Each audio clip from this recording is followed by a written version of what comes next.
may kakayahan kang makita ang kinabukasan at malaman mong magiging malungkot ang iyong wakas, sisimulan mo pa ba? Pwedeng pakibasa ulit.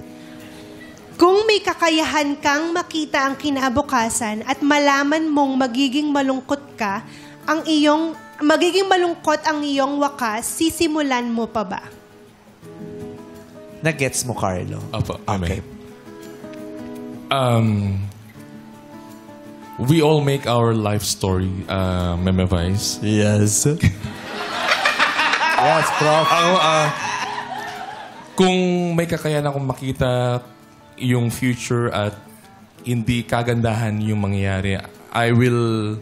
With someone, ha? Hindi yung future mo alone. Future mo with... Kunyari, kayo ni Jerry. Kung nakikita mo yung future mo, tapos makikita mong hindi magiging maganda yung wakas nyo ni Jerry sa inyong pagsasama, sisimulan mo pa ba daw yun? Opo, kasi it's part of our life story.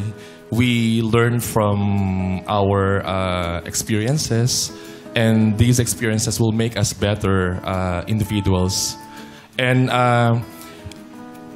sabi nga, everything happens for a reason. Kung sa present, kung ngayon we feel down, we feel a lot of challenges nangyayari sa buhay natin, it's just part of life. And God, sabi nga, God knows better than we do. So, sisimulan po. And I'll try to embrace whatever that happens in my life kasama po yung taong. Thank you, Carlo. Fred, okay ka pa? Okay. So ikaw, kung makikita mo, ay pangit yung ending, masakit. Oo, sisimulan mo pa ba yun? Kagaya po ng sabi ni Sir Carlo, parang we are at the masterpiece of our future or destiny. Naniniwala din po ako that what's meant for us will find its way. Parang whether it is negative or positive na mangyayari sa buhay natin, itutuloy ko pa rin po. Ang mahalaga po siguro by the process, hanggang dun sa ending ng love story namin, may malaking lesson po kaming matututunan. Para tayo nasa seminar ng networking, no? Diba? Ang ganda ng mga boses, eh. Grabe. Narinig niyo bang ganyan ng mga boses nila nung kinakausap niyo? Mga speaker. Okay, Rick! Ako po, naniniwala kasi ako na pag mahal mo yung isang tao, kahit makita mo yung future na negatibo, kasi pag may love, may hope eh. So pag may hope, definitely may posibilidad na mabago mo yung mga nakikita mong negatibo in the future. So definitely I'll go for it. And gusto kong i-push yung love story namin na kahit nakikita natin na negative, baka may silver lining at the end of this. Para silang tatlo, mga beauty queens sila. No? Yes, mga beauty queens yung tatlo. May pa-silver lining pa yung isa. Oo. Kumatriyo na Grace si Kuya. Iba. Silver lining tayo. Iba ka, Rick. Okay.